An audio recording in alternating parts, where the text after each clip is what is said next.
Mano, eu aposto que você não faz ideia do que te leva a procrastinar, do que tá na raiz desse problema que te impede de fazer aquilo que você sabe que precisa ser feito. Acontece que se você quiser, de fato, vencer a procrastinação, entender ela profundamente é a melhor solução. E a verdadeira raiz da procrastinação não é falta de disciplina, nem de motivação, nem tem a ver com organização, nem preguiça, muito menos preguiça. O grande problema é que mesmo as grandes instituições de educação, como faculdades, concursos, escolas, cursos, não sabem a raiz desse problema e não te ajudam a compreender ele, então. E para você entender a raiz da sua procrastinação, você primeiro precisa entender o que uma simples vela, usada em um estudo científico, mostra sobre como as pessoas procrastinam. Uma das principais dificuldades da pessoa que procrastina é como a autoconfiança e a autoestima dessa pessoa fica afetada. Por quê? Porque continuamente perder o prazo, continuamente dizer que vai fazer e não fazer, gera um abalo na nossa autoconfiança, muito naturalmente. Aquela confiança de, caramba, quanto eu confio na minha palavra. Não é difícil você pensar isso se você pensa em outra pessoa. Quando uma pessoa diz pra você que ela vai fazer, que ela vai estar, que vai acontecer, isso não acontece, ela não faz, ela não está, você passa a desconfiar dessa pessoa e pensar que talvez não vale a pena colocar um crédito, colocar fé, e essa é uma palavra importante, nas palavras dessa pessoa, no que ela se compromete a fazer. Isso também acontece com a gente em relação a nós mesmos. Então, a procrastinação tende a gerar um abalo na nossa autoconfiança por conta da repetição de vezes que eu disse que ia fazer e não fiz. E o grande problema é que esse abalo na autoconfiança não vem sozinho. Vem com a sensação, por exemplo, de dívida consigo próprio, de dívida com o que você deveria ter feito, de dívida com as pessoas que talvez foram impactadas ou seriam impactadas se você tivesse feito. Caramba, mas se eu tivesse feito X no momento Y, eu teria alcançado Z e as pessoas que estão comigo teriam também sido beneficiadas. Às vezes é uma coisa que tá só na sua cabeça, você nunca nem compartilhou com as pessoas, elas não fazem talvez ideia de que isso se passa pela sua cabeça, mas você sente uma sensação de dívida quando você olha pra elas. E tudo isso tá aqui, na sua cabeça. Junto à sensação de dívida também tem a sensação de atraso. E isso é bastante difundido, sobretudo em época de internet. A sensação de que tá todo mundo no tempo certo, fazendo as coisas que deveria fazer, tá todo mundo conseguindo, tá todo mundo progredindo e você não. Você tá atrasado, você perdeu uma oportunidade e essa sensação de perder a oportunidade tem a ver com esse senso de eu estou inadequado. E aí você abre o seu Instagram e você vê uma pessoa que ficou milionária com X, ou você vê um colega da escola que tá estudando pós-graduação em Y. E isso reforça, porque nós temos a tendência muito natural a nos comparar, o quanto essa pessoa fez o que deveria fazer, porque diferente de você, ela seguiu o que ela disse que faria, ela disse que ia fazer e fez. Essa é a sua percepção, comparando ali, né? Por isso eu mencionei que a internet maximiza isso. E por isso mesmo você tá atrasado. Tá todo mundo no tempo certo. Tem gente que tá até adiantado. Caramba, que jovem, já conseguiu tudo isso, mas eu tô atrasado. Esse efeito na internet tem a ver com aquele fato bem conhecido de que no Instagram, por exemplo, a gente vê o palco das pessoas e não os bastidores. Mas você tem acesso aos seus bastidores. E é olhando pros seus bastidores que você compara com o palco dessa pessoa. O que não muda o fato de que talvez, de fato, você tenha dito várias e várias vezes que ia fazer, várias e várias vezes se comprometeu com alguma coisa e não fez. Então a gente junta o impacto na autoconfiança, a sensação de dívida consigo com as pessoas à sua volta e a sensação de atraso, de que tá todo mundo fazendo as coisas no tempo certo ou até adiantadas, mas eu não. E a gente tem um baita de um problema quando se trata da procrastinação e da forma como uma pessoa que procrastina enxerga ela mesma. E aí você vai lidando com essas dificuldades que eu mencionei. Como é que eu faço para me livrar disso? Como é que eu faço para superar isso, superar esse problema em uma área específica, não sei, talvez estudando ou em geral, porque talvez seja um hábito generalizado em várias áreas da minha vida. Como é que eu faço? Você vai, não sei, pesquisar no Google, você vai pesquisar no YouTube, você vai pesquisar no Instagram, você vai comprar um livro na Amazon para ler a respeito disso. E eu te garanto que 99% das chances estão com o fato de você se defrontar com um material que vai te ajudar a se organizar melhor, te ajudando a definir prioridades. Se for uma procrastinação específica nos estudos, vão te indicar com certeza Pomodoro, um Bullet Journal, vão te indicar um Planner, enfim.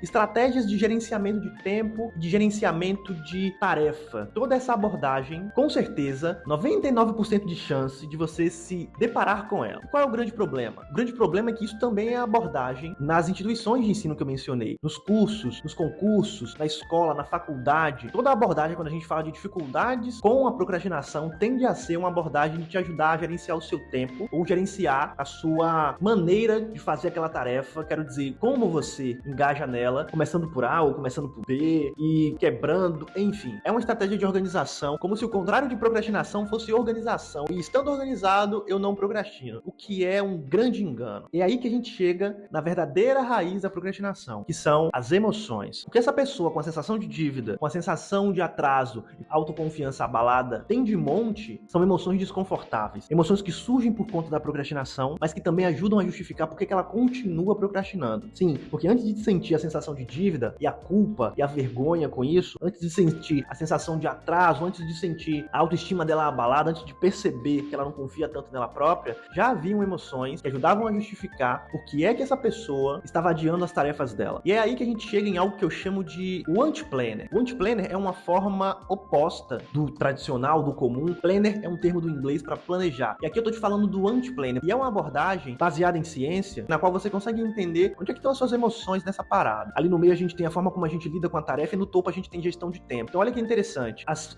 problemáticas do topo, elas existem. Então talvez eu precise realmente rever a forma como eu estou gerenciando o meu tempo e organizando as minhas tarefas. Por isso que 99% do material na internet vai ser sobre isso, só que não basta, porque tem o meio e tem a base. Tem o meio e tem a base. E o Want-Planner foca especialmente na base. O que é a base, então? A base é basicamente o quanto alfabetizado, o quanto educado, o quanto consciente, o quanto você conhece das suas emoções. Aquela emoção que você sente quando você está diante do material e começa a se sentir desconfortável e você nem sabe que é uma emoção ali. Mas enfim, você vai chamar de preguiça, você vai chamar de sono, você vai chamar de tédio, você vai chamar de desânimo, você vai chamar de falta de força de vontade, mas você vai estar se sentindo mal diante daquele material. Simplesmente é isso que você vai estar percebendo. Existe uma emoção ali, e essa emoção pode ser efetivamente o tédio, mas pode ser também a culpa, pode ser também a vergonha, pode ser também a ansiedade, muito frequente, pode ser a angústia. Isso pode vir junto com a ideia de caramba, eu não sou capaz, eu não dou conta, não vai ficar bom, a apresentação amanhã vai ficar aquém do que deveria, eu vou passar vergonha, eu tenho que fazer do jeito tal, eu não aceito menos do que o jeito tal, e essa expectativa, essa ansiedade acaba pesando e gerando em você uma expectativa de performance demasiada, e aí você adia a tarefa como uma forma de adiar tudo isso, adiar a culpa, adiar a vergonha, a ansiedade, e essa emoção com a qual você estava lidando e nem sabia que estava, que muito menos ainda sabe o que fazer quando sente ela, acaba empurrando você para longe da tarefa. E você, que não tem nenhuma educação emocional em relação a elas, a única opção que você tem é afastar a tarefa mesmo, porque imagina, eu tô me sentindo mal, se eu faço X, eu me sinto mal, o que eu vou fazer? Eu vou me afastar de X, eu vou me afastar de X até o ponto onde eu não posso mais me afastar de X, eu vou me afastar de X até o prazo estar apertado, e o meu medo, a minha ansiedade de ficar sem a nota ser maior do que a minha ansiedade ou o meu medo de fazer X, então eu vou sendo movido pelo que dói menos, e aí eu faço, entrego e sinto um alívio, opa, não tem mais X, também não tem mais a chance de ficar sem nota, e aí você vai de alívio em alívio, empurrando, todo o prazo que tem, você empurra pra perto do prazo, e aí, basicamente, o que acontece é que a própria ansiedade, o medo de perder o prazo vai motivar você, porque isso vai doer mais, e você vai de dor em dor, sem saber o que fazer com as suas emoções, completamente analfabeto emocionalmente, completamente alienado. E o que faz, então, em relação às suas emoções, para que você consiga lidar com elas? Existem algumas habilidades de regulação emocional que estão na base do que eu mencionei, ser o Want-Planner. Já comentei com você que a base é a abordagem das emoções, eu chamo de educação emocional ou psicoeducação. Existem algumas habilidades que você pode desenvolver, hábitos que você pode criar todas as vezes que a emoção surge. Você vai exercitando, são habilidades, você se torna habilidoso nisso, você se torna bom em fazer isso, ou o contrário, completamente alienado disso, que talvez seja o momento que você está agora. E quais são as habilidades de regulação emocional? A gente fala sobre uma delas muito comum e parece bastante simples, que é o nomear, dar um nome para o que você está sentindo. Pode parecer besteira, mas tudo o que está à nossa volta tem um nome. Isso tem um nome. Isso aqui tem um nome, que no caso é vídeo. Isso tem um nome. Isso tem um nome. Isso tem um nome. Enfim, você já entendeu. Nós, como espécie, nós seres humanos, dotados de linguagem, da capacidade de simbolizar as coisas, temos um nome pra tudo. E parece ser importante pra gente dar um nome pras coisas. Se você tá se sentindo mal e nem sabe o nome disso, tudo que você tem é um mal desconhecido. E tudo que você vai querer afastar disso. Conforme você dá um nome, aquilo se torna menos ameaçador porque é mais familiar. E é claro que existem evidências de como dar um nome afeta o funcionamento do nosso cérebro em relação à percepção de ameaça. Simplesmente por dar um nome, eu me sinto menos ameaçado por uma coisa, seja ela qual for, inclusive uma emoção. Então nomear, caramba, é ansiedade, caramba, é tédio. Quais outros nomes eu posso dar pra isso além de preguiça? Que emoção que tá aqui comigo? O Ebert falou comigo naquele vídeo que tem emoção. Que emoção é essa? Aí você tá dando nome pra emoção. Você pode dar nome também pra outras coisas. Onde é que eu tô sentindo essa emoção?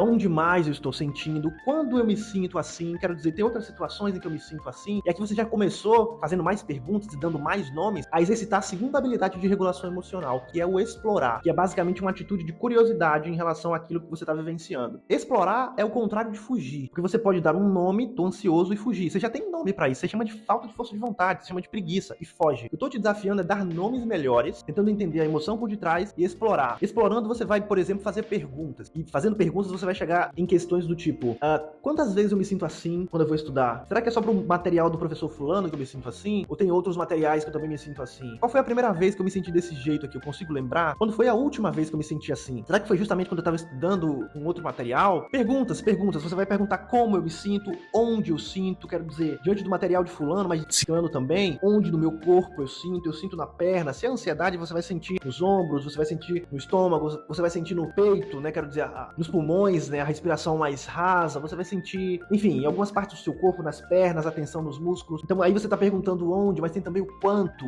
eu sinto, como intenso isso está, quantas vezes eu senti, qual foi a primeira, qual foi a última, tudo isso que eu mencionei. Lembra das perguntas do português mesmo, no nosso idioma. O que, como, quando, onde, quanto, enfim. E aí você vai chegando em respostas. E tudo isso para exercitar nossa terceira habilidade de regulação emocional, que é a habilidade de tolerar, a habilidade de ficar, de permanecer, já que eu sei por que eu tô me sentindo assim, já que eu sei de onde vem. Inclusive, você pode chegar nessa pergunta com a ajuda do psicólogo, né? Numa terapia ou numa mentoria, se for o meu caso, eu te ajudo a chegar nessas respostas. De onde vem? Como você começou a se sentir assim quando se trata de estudar? Onde você aprendeu a ter vergonha de não dar conta, a ter vergonha de ser burro? Enfim, tudo isso são perguntas que você pode chegar, respostas, melhor dizendo, que você pode chegar com as perguntas que eu te ensinei anteriormente. E aqui a terapia, que também ajuda com a educação emocional mesmo, vai te ajudar. Tudo isso para chegar no terceiro ponto, como eu mencionei, que é o tolerar, ficar. Estou me sentindo ansioso, mas eu entendo por que isso está acontecendo, entendo como isso acontece, entendo por que eu fico assim na disciplina de fulano, mas não de ciclano, e ainda assim eu vou continuar aqui fazendo isso porque é importante para mim. Porque quando eu estava perguntando, eu inclusive cheguei na resposta de por que é importante para mim me sentir capaz, por que é importante para mim acabar com essa sensação de dívida, por que é importante para mim sentir que eu tô dando meus passos, as pessoas estão dando os passos dela, progredindo, eu também estou dando os meus. Por que me importa? Então eu vou ficar aqui. Você entende? Essa habilidade de tolerar é o que a gente chama de aceitação na psicologia. E são essas três habilidades de regulação emocional que você não vê em 99% dos conteúdos sobre procrastinação, que falta para você todo organizadinho. O que falta para você com tudo pronto ou efetivamente estudar? Porque estar com tudo isso no lugar não é sinônimo de conseguir superar a procrastinação e realmente estudar. E aqui eu queria te falar sobre o artigo científico. Esse artigo de 2001, um clássico quando se trata da psicologia por detrás da procrastinação, simplesmente explodiu a minha cabeça quando eu comecei a entender sobre esse assunto. Nele, os autores convidaram algumas pessoas, estudantes de psicologia, para fazerem um teste de QI. De um por um, cada pessoa foi recebida numa sala para fazer o teste, e ali um dos autores do artigo, uma autora na verdade, explicou como é que aconteceria. E essa sala era diferente para as pessoas, não era a mesma sala não. Para algumas pessoas essa sala era muito legal, tinha videogame, tinha comidas gostosas para comer, mas para outras pessoas a sala era completamente sem graça. Os jogos eram infantis, a comida não era tão legal, era uma sala meio sem gracinha e entediante. E além disso, algumas pessoas, entre essas que eu mencionei, uma por uma, ouviram uma história triste da autora e outras ouviram uma história feliz, uma história na qual elas eram protagonistas. A autora leu a história, pediu para dizerem o que entenderam, depois elas leram a história. E ainda, além disso, algumas dessas pessoas ouviram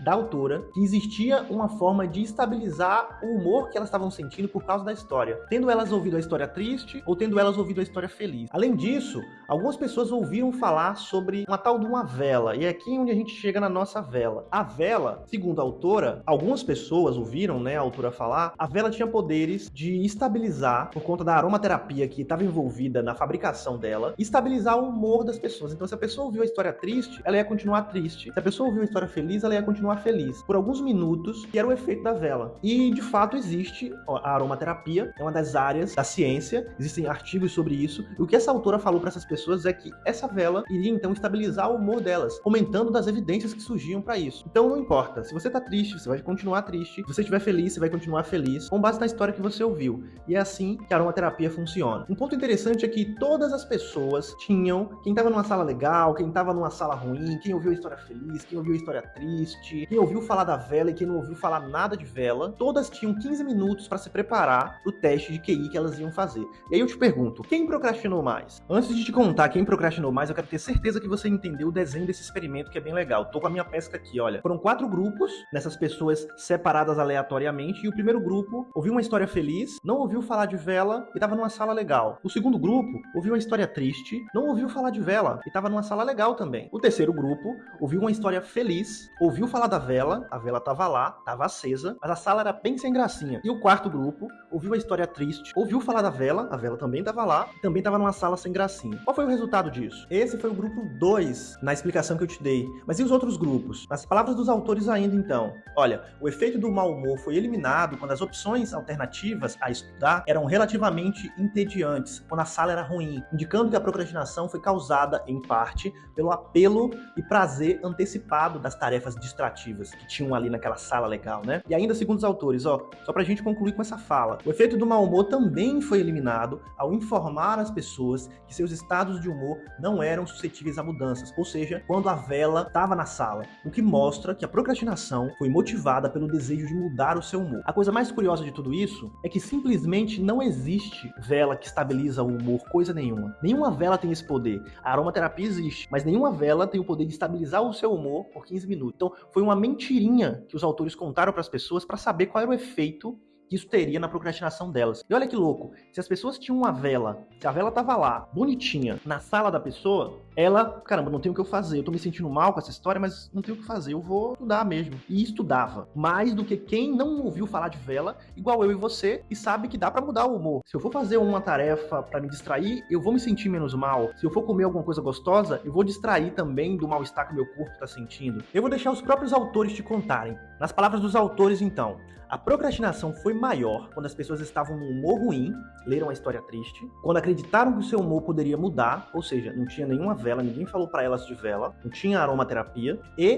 quando as tarefas alternativas pareciam mais divertidas, quando elas estavam numa sala legal.